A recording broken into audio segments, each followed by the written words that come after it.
Bon mardi les pirates, dernier jour de l'année, si vous regardez cette vidéo plus tard, parce qu'on va parler sexualité aujourd'hui, en tout cas on va parler évolution de tendance, parce que quand vous êtes en crise de couple, vous êtes parfois subjugué par votre conjoint qui a changé du tout au tout au niveau de la sexualité. Eh bien, quand on passe à sa crise de couple, quand on est en crise existentielle, on va chercher entre guillemets les dernières tendances de la sexualité et qu'est-ce que nous disent aujourd'hui les recherches de novembre 2024 sur l'évolution de la sexualité, notamment dans le numérique? Eh bien, le fait que vous la preniez aujourd'hui, dernier jour de l'année, ça va vous projeter dans 2025 et ça va vous permettre d'avancer. Je m'appelle Bruno Marchal depuis 1999. Je vous aide à passer les crises de couple.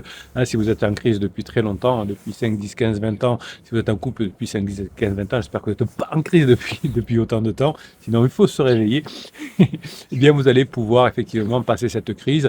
Vous avez ici tous les outils. Vous avez 260 formations. Vous avez 6 coachings. Vous avez le Facebook des pirates qui va vous aider à mettre en application les formations. Vous avez le canal Telegram. Vous avez les commentaires sur YouTube. En gros, vous avez un seul lien, affiché plus, dans le descriptif de cette vidéo et vous allez trouver tous les éléments à votre disposition. Je vous offre même une formation gratuite, vous verrez, en cliquant sur ce lien-là. Évidemment, votre conjoint redécouvre la sexualité pendant sa crise de couple et la sexualité, notamment dans les espaces numériques, c'est un phénomène qui est entre guillemets, en pleine expansion et qui transforme profondément la manière dont votre conjoint va interagir avec vous, mais peut-être avec d'autres personnes, peut-être avec son pansement. Ça change l'exploration et chacun vit une sexualité un peu différente avec à l'ère des réseaux sociaux, entre guillemets. Vous avez peut-être passé 10 ans ou 15 ans dans votre bulle de la phase de sécurisation et vous n'avez pas vu venir tout ça, évidemment, avec l'avènement des technologies numériques. Aujourd'hui, vous êtes devant la technologie numérique. Les pratiques sexuelles ont dépassé les limites du physique hein, et se sont étendues à l'espace virtuel. Votre conjoint le découvre et votre conjoint a besoin de nouveautés. L'enquête menée par l'INSERM et la NRS en novembre 2024, hein, je viens de vous le dire, offre un éclairage précieux sur cette révolution pour vous permettre de comprendre pourquoi votre conjoint agit comme ceci en ce moment. À cette enquête qui est quand même qui a été menée auprès de 31 518 personnes, hein, c'est pas rien. Elle révèle finalement que 33% des femmes et 46% des hommes qui sont âgés de 19 à 89 ans, donc à peu près toutes les personnes en train d'être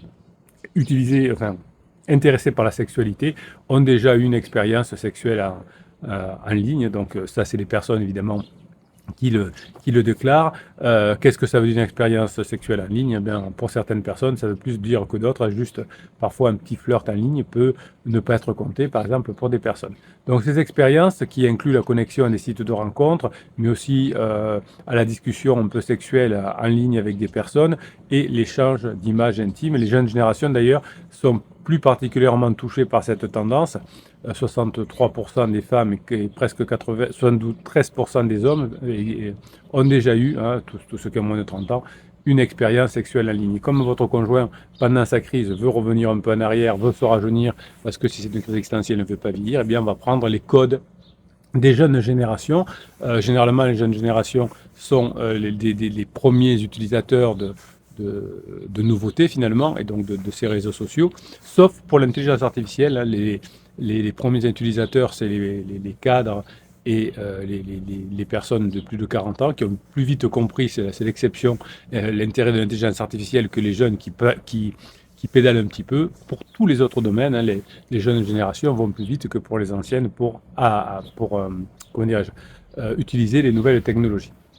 Donc les signes de rencontre, ça peut vous perturber. Souvent vous me dites capitaine, vous me dites en coaching capitaine, mon conjoint s'est inscrit sur un site de rencontre, Tinder, Badoo ou autre, et finalement ça vous chamaille, ça vous interloque finalement, et pourtant c'est une nouvelle manière de communiquer à laquelle il va falloir que vous fassiez. 18% des femmes et 24% des hommes ont déjà rencontré un partenaire sexuel via une plateforme en ligne qui est dédiée.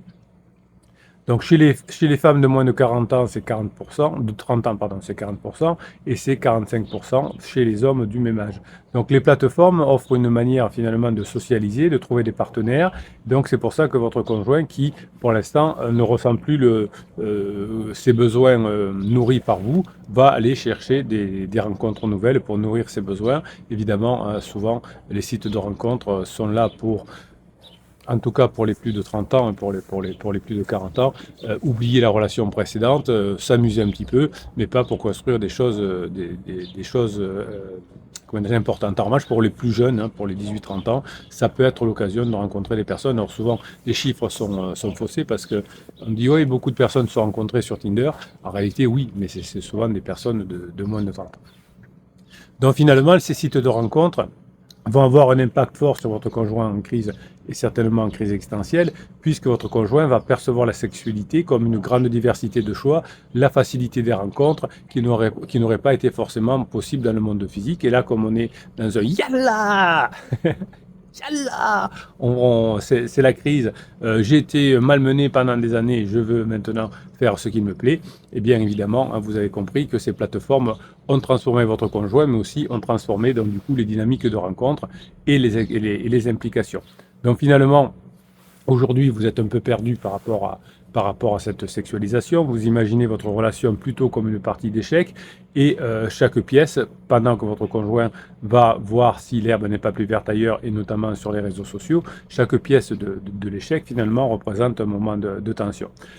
Les grands maîtres ne gagnent pas en éliminant toutes les pièces adverses, c'est-à-dire en enlevant tous les pansements, mais en créant une symphonie de mouvements où chaque coup compte. Donc, vous n'allez pas récupérer votre conjoint en l'interdisant d'aller sur les réseaux sociaux ou en lui montrant que c'est pas bien d'avoir un pansement, mais en ayant cette symphonie de mouvements où vous allez vous rapprocher de votre conjoint. Évidemment, vous savez que le cerveau traite différemment une offense selon qu'on le considère comme un acte isolé ou comme une partie d'une histoire plus large. Donc finalement, si vous considérez cette partie de votre étape là aujourd'hui qui vous fait très mal, à cette histoire de phase 3, cette phase d'éloignement de votre conjoint, vous le voyez comme une partie de votre couple, hein, c'est-à-dire la phase 1 c'est la lune de miel, la phase 2 la phase de sécurisation, la phase 3 que vous êtes en train de vivre l'exploration, la phase 4 la grande intimité. Si vous voyez la phase 3 où ça va mal, où votre conjoint vous dit je t'aime plus, jamais je reviendrai, juste un point de passage, eh bien vous voyez votre histoire comme plus large et ça change votre fonctionnement cérébral. C'est comme un photographe qui peut zoomer sur un détail ou capturer tout le paysage. Vous n'êtes pas sur le moment où votre conjoint vous a dit je vous aime plus, je t'aime plus, hein, mais vous êtes plutôt sur une autre partie. Dans l'ancienne tradition japonaise du kinitsugi, je vous en ai souvent parlé, hein, le kintsugi, les artisans réparent les poteries brisées avec de l'or en transformant les fissures en œuvres d'art uniques. Donc votre couple qui a eu des fissures hein, pendant sa phase 3, comme tous les couples de longue durée, eh bien votre couple va suivre le même principe. Les ruptures deviennent des lignes dorées qui vont raconter votre histoire.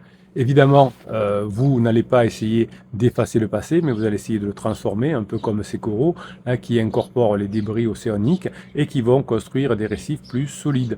Ils vont intégrer ces récifs, ces défis, dans une nouvelle structure qui va être beaucoup plus robuste. Donc n'ayez pas peur de ce changement de structure sociale dont votre conjoint comment dirais-je, bénéficie notamment avec les sites de rencontres, parce que vous avez une vision beaucoup plus large, hein, beaucoup plus hélicoptère. Si vous êtes au ras du sol, eh bien vous croyez que la relation est finie. Si vous êtes dans l'hélicoptère, là-haut, vous voyez que c'est une étape. Donc, si on reprend l'exemple de Nelson Mandela, qui a été emprisonné pendant 27 ans, il a choisi une voie inattendue, ni vengeance ni oubli, mais finalement une forme de justice restauratrice qui a transformé la nation. Eh bien, vous, ça va être la même chose, ni vengeance ni oubli, mais vous allez avoir une approche évolutionniste plutôt, qui va s'appliquer à votre dynamique de couple, vous allez avancer. Évidemment, le cerveau peut simultanément maintenir deux vérités apparemment contradictoires, reconnaître une blessure tout en choisissant d'avancer. Oui, vous reconnaissez que votre conjoint vous a fait du mal, mais vous avez décidé de vous former, d'apprendre, de vous faire coacher et d'avancer. C'est un peu comme un danseur qui va utiliser son déséquilibre pour créer un mouvement plus fluide, et le mouvement plus fluide, c'est la phase 4. Alors, ce qui vous gêne aussi, effectivement, vous me le dites en coaching, c'est parfois l'échange d'images intimes avec quelqu'un que vous ne connaissez pas. un pansement qu'on appelle le sexting, hein, l'échange d'images intimes. Vous l'avez peut-être pas fait avec votre conjoint pendant la phase de sécurisation, mais votre conjoint a envie de le découvrir. Ce sexting, il est en vogue notamment chez les jeunes, et donc votre conjoint va peut-être copier les jeunes, évidemment. 14% des femmes, 18% des hommes ont déjà fait ça, et chez les 18-29 ans, donc chez les moins de 30 ans, ça monte à 36 et 40%, donc c'est monnaie courante, hein. Il y a des personnes qui n'ont pas dû avouer le faire. Donc cette pratique, évidemment, pour votre conjoint n'est pas sans risque. On a eu j'ai eu plein d'histoires, de témoignages dans les coachings où finalement le pansement qui est viré au bout d'un moment se sert des nudes qu'envoyait votre conjoint et s'en sert. Alors en plus, s'ils sont collègues de bureau, ça circule sur les mails de l'entreprise, etc. C'est une catastrophe, mais on ne peut pas trop en vouloir à votre conjoint qui est perdu pendant toute sa crise et qui fait des bêtises. Envoyer du sexting, envoyer des nudes, évidemment, est quelque chose qui est un risque important. Donc le consentement jouerait un moment important, si vous voulez, dans l'envoi des nudes, mais une fois qu'on se dispute, une fois qu'on se sépare avec le pansement, plus rien ne compte. Le pansement qui est déjà déstructuré, pour aller avoir une relation avec quelqu'un qui est proche de lui et qui est en couple, évidemment, ce pansement va souvent utiliser les nudes, le sexting ensuite, contre, évidemment, votre conjoint. Donc le consentement ne sert à rien, hein, on parle beaucoup de consentement, mais effectivement, le 77% des femmes qui étaient consentantes lors de la dernière image intime, comment dirais-je, je vais le redire autrement, 80% des personnes se déclarent consentant une fois qu'ils ont envoyé une image intime, alors que chez les femmes, ça reste 23%. Donc si pour une femme qui reçoit je le redis depuis le début parce que je ne suis pas clair. Je suis un homme, je reçois un nude d'une personne. Ok, 80% du temps, je suis consentant de le recevoir. Je suis une femme. Enfin, on imagine. Je reçois un nude d'une personne. Ok, seulement 20%, 24% exactement des personnes diront « Oh, c'est normal, la personne était consentante qui me l'a envoyé. » On n'est pas consentant de recevoir finalement des messages de nude quand on est une femme, sauf pendant la crise, puisqu'on est avec quelqu'un qu'on connaît, on n'est pas avec un inconnu, et donc comme recevoir des nudes, c'est excitant, ça crée de la dopamine, évidemment ça diminue le cortisol, on est content d'avoir ce genre de relation. Mais ça vous fait mal à vous aussi, évidemment, parce que même si vous savez que ce sont des expériences qui sont préjudiciables en ligne, savoir que votre conjoint a fait du sexting ou discute avec des personnes sur des réseaux sociaux ou des sites de rencontres, ça fait mal, je le sais. Vous me le dites souvent en coaching, et on trouve les solutions. La meilleure solution, évidemment, c'est de répondre aux besoins de son conjoint pour qu'il n'ait plus besoin d'aller voir ses pansements. Donc finalement, j'ai beaucoup d'exemples que les espaces numériques peuvent être le théâtre d'expériences préjudiciales, hein. Ça peut être le pansement qui va faire ensuite du harcèlement sexuel, la diffusion non consentie des images intimes que l'on a vues, hein. On en parle d'ailleurs dans l'enquête de l'INSERM. 13% des femmes et 13% des hommes ont déjà vécu une expérience préjudiciable en ligne, hein. Donc vous voyez que c'est presque une personne sur deux, si on mélange les pourcentages, qui envoie des sextos, des sextings ou qui discute avec des personnes. Une personne sur deux ensuite le regrette, parce que d'abord ça a des conséquences graves sur la santé mentale et le bien-être des individus, hein. Si notamment les nudes sortent dans la presse, entre guillemets, en tout cas dans la presse locale, sur les réseaux sociaux de Facebook ou Instagram ou de l'entreprise, hein, parce que ça va très vite dès qu'on a un nude ou quelque chose comme ça, évidemment tout ça, hein, c'est une forme de violence pour votre conjoint et qui va aussi d'ailleurs contribuer à l'épuisement moral de votre conjoint. Donc vous voyez que vous êtes surpris parfois par le comportement de votre conjoint qui a besoin de se faire de la dopamine, qui va en souffrir plus tard, mais vous voyez que c'est quand même une tendance que vous aviez largement sous-estimée pendant toute votre phase de sécurisation, mais que vous pourrez ensuite peut-être utiliser plus tard dans la phase de grande intimité avec votre conjoint. Peut-être que vous pourrez faire du sexting à ce moment-là, parce que ça peut être présent, mais ce sera quelque chose de consenti. Malheureusement, beaucoup de personnes se sentent mal après avoir fait du sexting avec un pansement, puisque ça se retourne contre elles. Ce que vous aimez maintenant, c'est que je réponde à votre question. Donc on va tirer une question au sort. Enfin, de toute façon, vous trouvez une question qu'on m'avait envoyée, je vais y répondre parce que vous aimez quand je réponds à vos questions, simplement parce que vous voyez que finalement, toutes les histoires se ressemblent. Bonjour, capitaine. Capitaine, c'est moi, c'est vous qui posez les questions.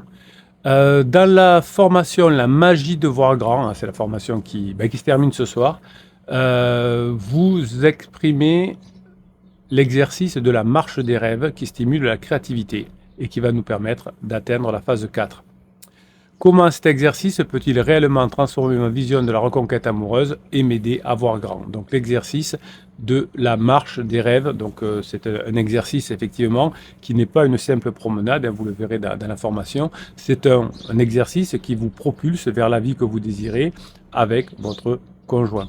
En marchant, vous allez laisser votre esprit vagabonder. C'est pour ça qu'en coaching, je vous dis souvent marcher, hein, bouger, parce que quand vous allez bouger, vous allez avoir des idées qui vont vous venir. Je ne comprends pas comment des psys peuvent passer des journées assis, demander à leurs patients, leurs clients de s'asseoir dans le canapé et avoir des idées.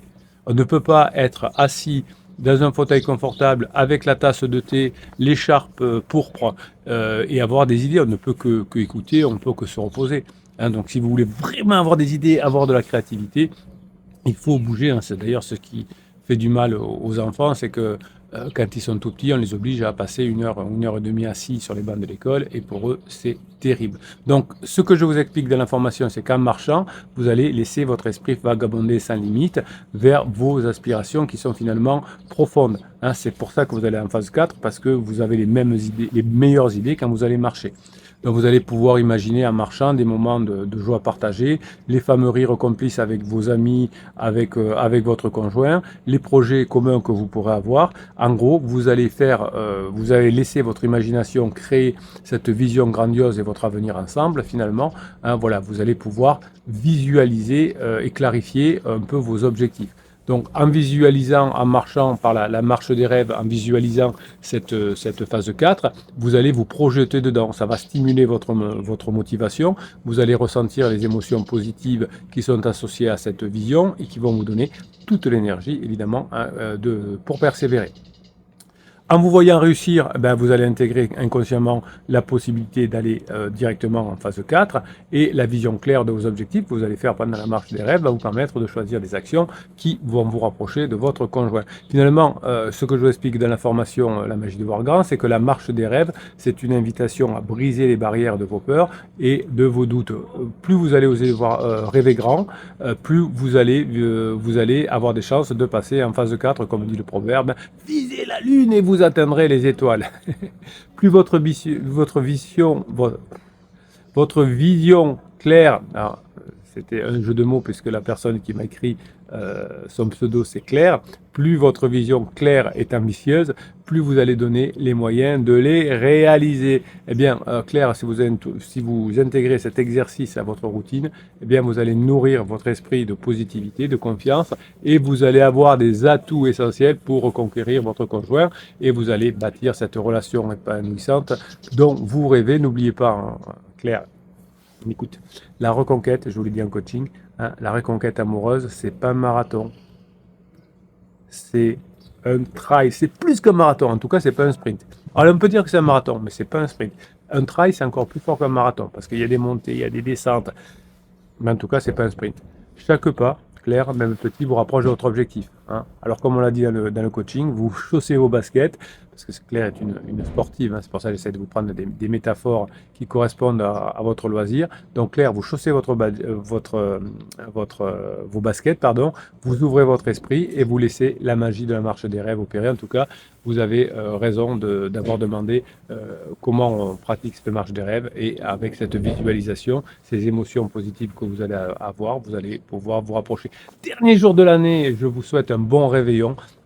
Projetez-vous dans 2025 qui est notre année. En 2025, on va faire des cartons. Un dernier trimestre 2024, vous avez été excellent. Beaucoup de pirates sont revenus ensemble. Ces photos que m'envoyez tête contre tête, continuez à me les envoyer. Je vous kiffe mes pirates. Sexualisation, ça ne doit pas vous faire trop de mal. Montez d'hélicoptère et vous verrez que c'est qu'une étape. Comme Claire, pratiquez la marche des rêves. Et si vous voulez en savoir plus, vous avez la formation qui et le dernier jour de la semaine pour cette formation La magie de voir grand. Dès demain, le 1er janvier, je vous fais une surprise avec une nouvelle formation. Merci pour ce que vous êtes, mes pirates adorés. Passez le réveillon que vous méritez. Je vous kiffe et je vous kiffe grave.